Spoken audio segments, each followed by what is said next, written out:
একবার বলেন জাতীয় নির্বাচনের আগে স্থানীয় নির্বাচন দিতে হবে, সংস্কার এবং বিচার না করলে নির্বাচন করতে দেওয়া হবে না। আবার বলেন যে পিআর দিলে না হবে। পিআর কি বুঝেন? আমরা পিআর কি বুঝেন? পিআর বাংলাদেশের ক্ষেত্রে দেশে প্রযোজ্য না। নেপালে হয়েছিল 13 বার সরকার পরিবর্তন হয়েছে, কি বেহাল, কি ভয়ঙ্কর অবস্থা সৃষ্টি হয়েছে। যে সেই পিআর আপনারা এই দেশের মানুষ মানে না, এই বাংলাদেশে পিআর কোনোদিন হবে না। পিআর নিয়ে কোনো আলোচনাই হতে পারে না। সেই পিআর নিয়ে আজকে কথা বলে বিভ্রান্তি ছড়াচ্ছেন।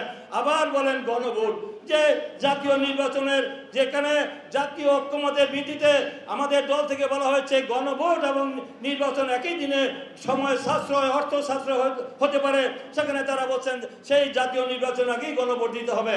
তার এই সব কথা বলে তারা বিভ্রান্তি ছড়াচ্ছেন জনগণের কাছে, কারণ তারা নির্বাচন চান না।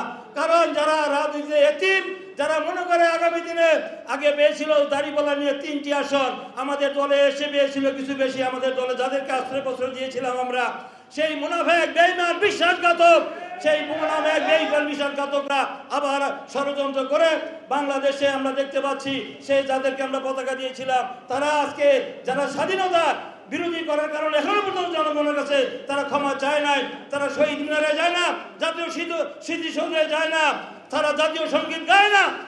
তারা কিভাবে বাংলাদেশের নাগরিক হতে পারে? তারা বাংলাদেশকে স্বীকার করে না এখনো পর্যন্ত। সেই দল, সেই মুনাফেক দল আবার বাংলাদেশে মানুষের মধ্যে বিভ্রান্তি তৈরি করার চেষ্টা করছে। আমরা অবশ্যই নির্বাচনে দেশের মানুষ আগামী 2026-এর ফেব্রুয়ারি মাসে বাংলাদেশের মানুষ নির্বাচন করার জন্য প্রস্তুত হয়েছে। নির্বাচন কমিশন ঘোষণা দিয়েছে, ঘোষিত অনুযায়ী এই অন্তর্বর্তীকালীন সরকার ঘোষণা দিয়েছে বাংলাদেশের রাজনৈতিক দলগুলি প্রস্তুত।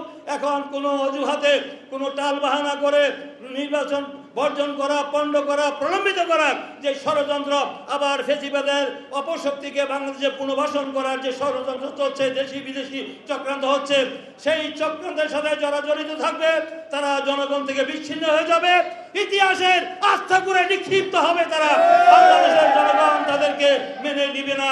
তাই আসুন আমরা আগামী দিনে ঐক্যবদ্ধ থেকে এই অপশক্তিকে, যারা দেশের মধ্যে বিভাজন সৃষ্টি করতে যাচ্ছে, ধর্মের নামে মানুষকে বিভ্রান্ত, আমাদের ইমানি দায়িত্ব জনগণকে বোঝানো, মসজিদে কোনো রাজনীতি করা চলবে না।